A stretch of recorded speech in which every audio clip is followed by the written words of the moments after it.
O que a gente chama de matéria... Isso que você falou que é o que a gente chama de matéria escura, é só... O nome matéria escura é só uma convenção. É só uma convenção. Dark Matter. Eu nem lembro como que chegou, mas...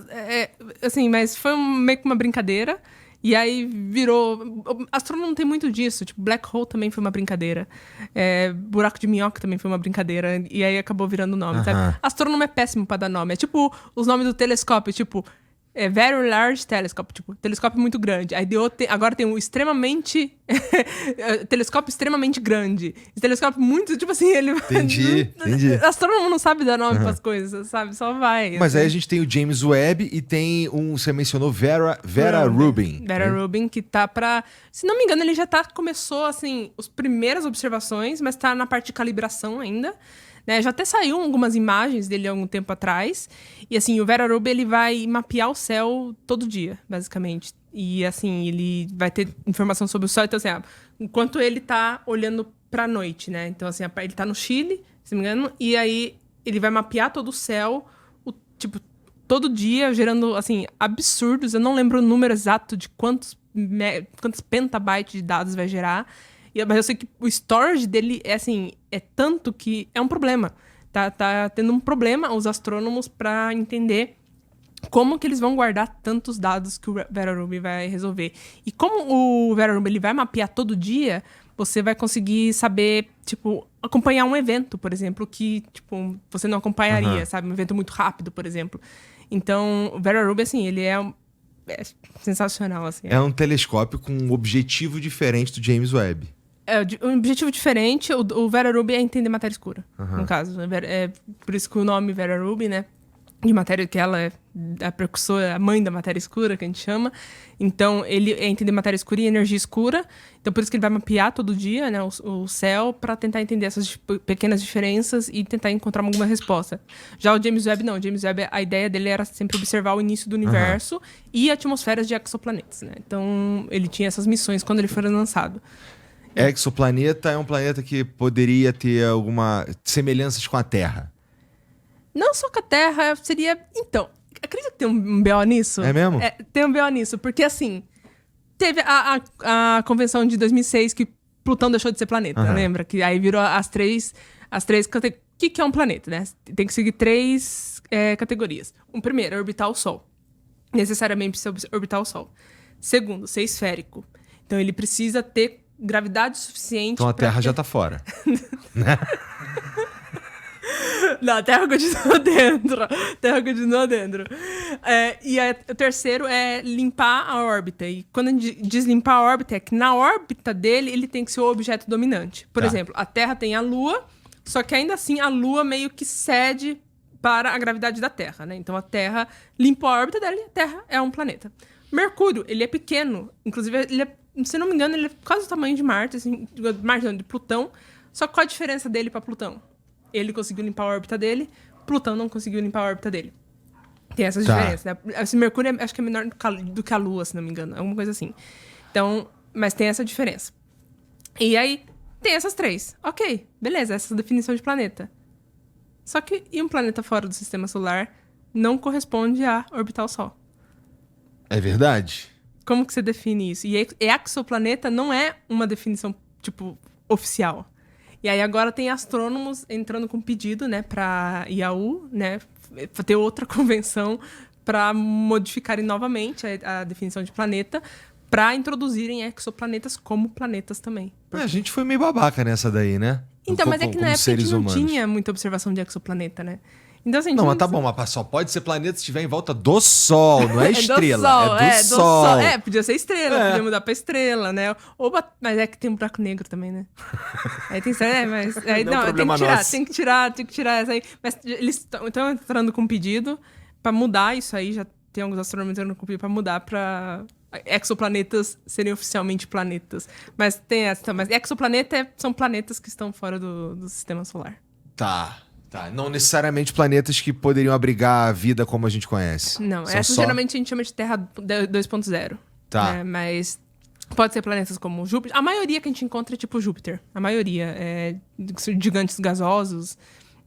Tipo, geralmente é porque... Não só porque eles Tipo, a gente não sabe se eles são a maioria no universo, mas é porque são mais fáceis de enxergar, porque eles são maiores. Entendi. Então, assim, quando eles estão passando na frente da estrela, a gente sabe Dá que... uma facilitada, entendi. Dá uma facilitada. A gente falou um pouco de matéria escura, e aí tu mencionou também energia escura, que o telescópio Vera Rubin vai ficar... esse é o objetivo deles, da matéria escura e energia escura. Energia escura seria o que tá fazendo o universo se expandir? Que a gente não sabe de que diabo é isso também. Que não sabe o que diabo é isso e corresponde a 70% do universo, porque 25% é matéria escura, 5% é matéria visível, e aí 70% do universo é energia escura, que a gente não faz a mínima ideia do que seja. A gente só sabe que tem alguma coisa expandindo no universo. A gente imagina que precisa que exista alguma coisa para o universo comportar como ele se comporta, e a gente chama isso de energia escura. Então, quer a história? Quero, quer a história? porra. Então, Sempre quero a história. Então, é o seguinte, a história é o seguinte.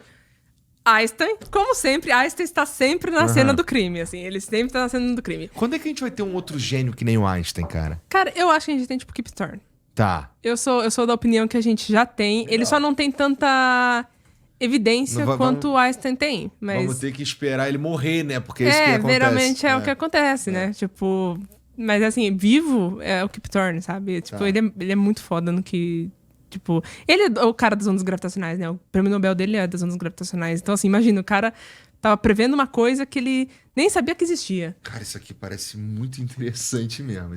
E não foi só porque eu fiz a revisão técnica, mas é interessante. Eu já tinha lido ele em inglês. Essa é a primeira vez que veio pro Brasil, porque esse livro é de 2015, se não me engano. Então é a primeira vez que ele veio pro Brasil e eu já tinha lido em inglês e eu acho muito foda. Legal, assim. legal. Mas, enfim, basicamente, Einstein, quando ele estava chegando lá nas equações dele, para explicar o cosmos, basicamente, a expansão, o universo, o tecido do universo, ele chegou à conclusão, ele pensou assim, ok, se tem uma força atrativa, que é a força gravitacional, deve ter uma força que é repulsiva, né? Deve ter o que é contra a força gravitacional. Porque a força eletromagnética já tem isso, né? Porque ela pode ser repulsiva ou atrativa. E ele pensou nisso. Aí o que ele fez? Ele colocou uma constante lá, que é um lambda. É um lambda dentro dessas equações. Ok. Isso foi em 1913, 14, por aí. Chegou década de 20. Em 1929, se não me engano. O Hubble, no caso, o astrônomo Hubble, Edwin Hubble. O ser humano Hubble. O ser humano Hubble. Ele está lá fazendo as análises dele, observando. Ele chega à conclusão que o universo está se expandindo. Só que não aceleradamente. Tipo, ele chega na conclusão que está se expandindo apenas linearmente, assim, tá se expandindo. Tá. Ele chega nessa conclusão. O Einstein olha para aquelas conclusões e ele fala, ok, isso não bate com o que eu coloquei, com aquela constante, então eu vou remover essa constante, porque não faz sentido, porque no caso ali, teria que ser uma coisa teria que acelerar, né? Beleza. Passou-se muito tempo, Einstein morreu, Hubble morreu, o telescópio Hubble foi lançado, com o objetivo de entender melhor o que o Hubble humano tinha encontrado. O telescópio Hubble foi lançado na década de 90, a primeira coisa que ele observa é, o universo está se expandindo aceleradamente. Primeira coisa que ele descobre é que o Einstein estava certo. Primeira coisa, aí os astrônomos, putz, agora volta a constante cosmológica de volta. E aí essa constante cosmológica, ela tá muito associada a essa questão da energia escura. Tipo, o que é essa constante cosmológica? O que ela representa na equação? A gente não sabe. Então, assim, é a questão da matéria da energia escura. Aí colocou o nome de energia escura e ficou. Mas, assim, então, aí vem a piada do... Até quando Einstein acha que estava errado, ele estava certo. Mas essa foi a história da energia escura, né? E como os astrônomos voltaram com essa ideia, né? Porque o Hubble tinha mostrado. E aí agora a gente tem esse pepino pra resolver também, né? Que é a energia Como é que tu escura. sabe essas historinhas todas aí, cara? Cara, você vai vendo, assim, tipo, você vai lendo as coisas. Eu gosto muito de fofoca de físico, sabe? Eu gosto muito de fofoca de físico. E é umas brigas tão, assim, sabe? Que eu me perco, assim, nessas histórias. Perguntei isso porque